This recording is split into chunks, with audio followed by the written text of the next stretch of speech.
মুখ্যমন্ত্ৰী ডাঙৰীয়া ভাবি চোৱা উচিত যে ইমান হিতৰ প্ৰকোপত মানুহখিনি ক'ত যাব।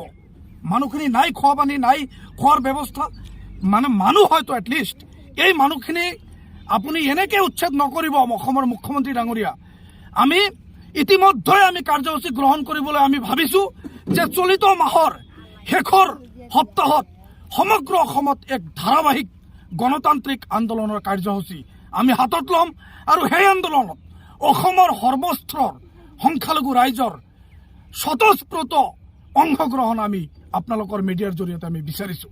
অসমৰ মুখ্যমন্ত্ৰী ডাঙৰীয়া আপুনি ৰজা, আপুনি ৰাজ ধৰ্ম পালন কৰক। আপুনি যিটো ৰোল প্লে কৰি আছে এইটো কোনো মুখ্যমন্ত্ৰীৰ আসনত বহি থকা বিগত যিকেইগৰাকী মুখ্যমন্ত্ৰী আমি পাইছোঁ তেখেতসকলক আমি দেখা পোৱা নাছিলোঁ।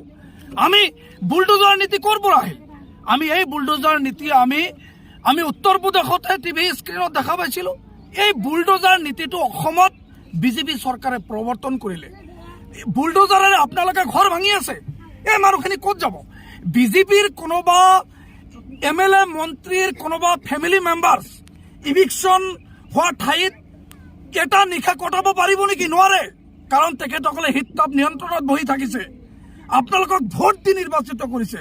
আপুনি কওক সংখ্যালঘু মানুহে ভোট দিছে নে নাই? আপোনালোকক সংখ্যালঘু মানুহে ভোট দিয়ক নিদিয়ক ডেট ইজ এনাদাৰ, সেইটো এটা বেলেগ বিষয়বস্তু। কিন্তু সেই বুলি এক গণতান্ত্ৰিক দেশ এখনত সকলোৰে সম অধিকাৰ আছে, right to equality. All is equal in the I of law. আইনৰ চকুত সকলোৱে সমান। আৰু আজি দেখা গৈছে যে কংগ্ৰেছ আৰু ইউডিএফত সংখ্যালঘু বিধায়ক আছে, তেখেতসকলে নিজকে দাবী কৰে সংখ্যালঘু ত্ৰাণকৰ্তা হিচাপে। দেখা গৈছে যে অকল টিভি শ্ব'তে তেখেত ব্যস্ত, ৰাজপথত আন্দোলন বা পৰিয়ালৰ কাষত কিন্তু তেখেতসকলে থিয় দিয়া নাই। এই ক্ষেত্ৰত আপোনালোকৰ প্ৰতি কি হ'ব? আমাৰ অতি স্পষ্ট কথা, অসমৰ সংখ্যালঘু যিকেইগৰাকী বিধায়ক আছে আপোনালোকে ইয়াৰ তীব্ৰ বিৰোধিতা কৰক আৰু AVMC আন্দোলনত আপোনালোকে সঁহাৰি জনাওক। কাৰণ আজি এইটো ঠাই উচ্ছেদ কৰিছে, কালি বেলেগ ঠাইত কৰিব, মানে এইটো এটা ছিষ্টেম নহয়। অসমৰ যিকেইগৰাকী সংখ্যালঘু সাংসদ, যিকেইগৰাকী বিধায়ক আপোনালোকে সংখ্যালঘুৰ লায়ন শ্বেয়াৰ অফ ভোট লৈ নিৰ্বাচিত হৈছে।